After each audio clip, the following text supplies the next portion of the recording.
Bharatiya Janata party ने खैरागढ़ विधानसभा उपचुनाव में कोमल जंघेल को विधायक प्रत्याशी बनाया है, जिसके बाद से ही कोमल जंघेल अपनी पार्टी कार्यकर्ताओं के साथ धुआंधार प्रचार प्रसार करने में जुट गई हैं। वहीं भारतीय जनता पार्टी के समर्थित प्रत्याशी कोमल जंघेल ने कांग्रेस सरकार पर जमकर निशाना साधा। उन्होंने कहा कि कांग्रेस की सरकार हमेशा जनता को धोखा देते ही आई है और भूपेश बघेल सरकार ने घोषणा पत्र में जो वादे किए थे वे अभी तक पूरे नहीं किए। कई ऐसे मुद्दे हैं जो जनता समझ चुकी है और जनता उनको चुनाव में जवाब देगी। जी, जिस तरह से लगातार भारतीय जनता पार्टी के भी जो दिग्गज नेता है, पूर्व के जो कैबिनेट मंत्री हैं, लगातार दौरा कर रहे हैं और भारतीय जनता पार्टी की जो प्रत्याशी है कोमल जंघेल जी, उनके समर्थन के लिए लगातार वो लोग कर रहे हैं। और हमारे साथ चर्चा के लिए कोमल जंघेल जी है। कोमल जंघेल साहब, जिस तरह से आपने 2007 में उप विधानसभा चुनाव लड़कर ही विधायक का जो कार्यकाल है आपका शुरुआत हुआ, किस तरह से अभी तैयारी है, क्योंकि पिछले समय भी आप इलेक्शन लड़े थे और चुनाव का हार देखने को आपको मिला? पहली बार मैं पिछले 2007 में इसी तरह से उपचुनाव हुआ था।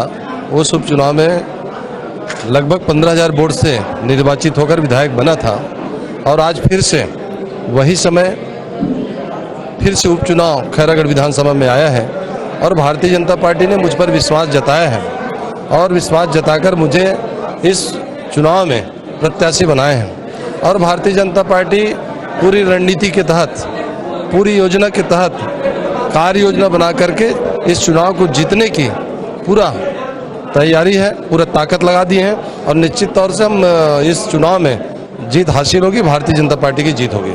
सर, प्रदेश में कांग्रेस की सरकार है, भूपेश बघेल की सरकार है, काफ़ी प्रभाव है, उनके बाद भी किस तरह से लोगों को अपना उपलब्धि बताएंगे, क्या लेकर जाएंगे जनता?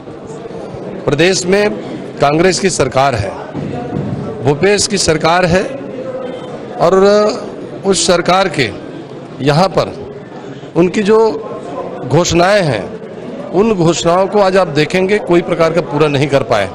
जिस तरह से उनने कहा कि हम कर्ज माफी करेंगे, कर्ज माफी किए हैं लेकिन पूरी तरह से कर्ज माफी नहीं हुआ है। किसी का आधा हुआ है, किसी का बहुत कम हुआ है, किसी का हुआ नहीं है। इस तरह से उसमें असमानता है जिससे किसान नाराज हैं। इसी तरह से कांग्रेस पार्टी ने कहा कि हम अगर चुनाव जीतेंगे पूरे प्रदेश में हम शराब बंद कर देंगे, लेकिन आप देखे होंगे कि आज शराब बंद नहीं हुआ, उल्टे गांव-गांव में, गांव के गली-गली पे, चौक चौराहे पे आज शराब बिक रही है। बेरोजगारों को बोले कि मैं 2500 रुपये बेरोजगारों को भत्ता दूंगा, बेरोजगारों को भत्ता नहीं मिला। बिजली को बोला हाफ कर दूंगा, हाफ हुआ नहीं।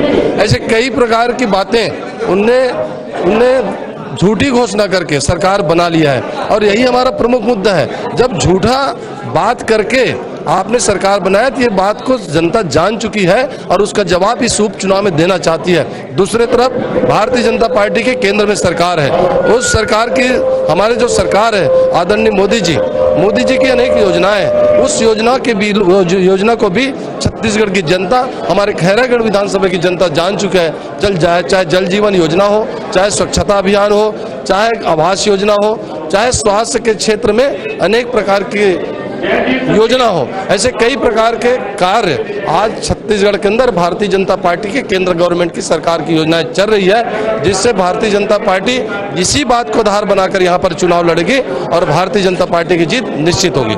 तो इस तरह से कोमल जंघेल जी का कहना है कि केंद्र की तमाम योजनाओं को क्षेत्र के अंतिम नागरिकों तक ले जाएंगे और लोगों को जागरूक करेंगे और इस उपचुनाव जो है खैरागढ़ विधानसभा उपचुनाव है उनको जीत हासिल करेंगे करके। जी, हम इन्हीं योजनाओं के आधार पर, इन्हीं कार्यों के आधार पर हम चुनाव लड़ेंगे और भारतीय जनता पार्टी की जो कार्यकर्ता है बूथ लेवल तक मजबूत है। भारतीय जनता पार्टी के कार्यकर्ता गांव-गांव में है, बूथ से लेकर मंडल तक हमारे कार्यकर्ता सक्रिय हैं, एक्टिव हैं और आने वाले समय में इस चुनाव के समर में उतर चुके हैं और पूरी ताकत के साथ, पूरे उमंग के साथ, पूरी मेहनत के साथ कांग्रेस की सरकार को उखाड़ करके छत्तीसगढ़ में फेंकने के लिए 2023 के चुनाव में आज खैरागढ़ विधानसभा में खैरागढ़ उपचुनाव में लड़कर हम भारतीय जनता पार्टी को जिताएंगे, यही संकल्प। तो इस तरह से लगातार हम कोमल जंगेल जी से चर्चा कर रहे थे और उनका कहना है कि केंद्र के तमाम योजनाओं को अंतिम लोगों तक ले जाएंगे और चुनाव लड़ेंगे।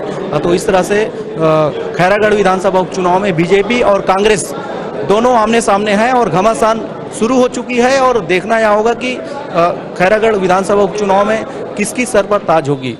कैमरा पर्सन संजू साहू के साथ साधना न्यूज संवाददाता ललित।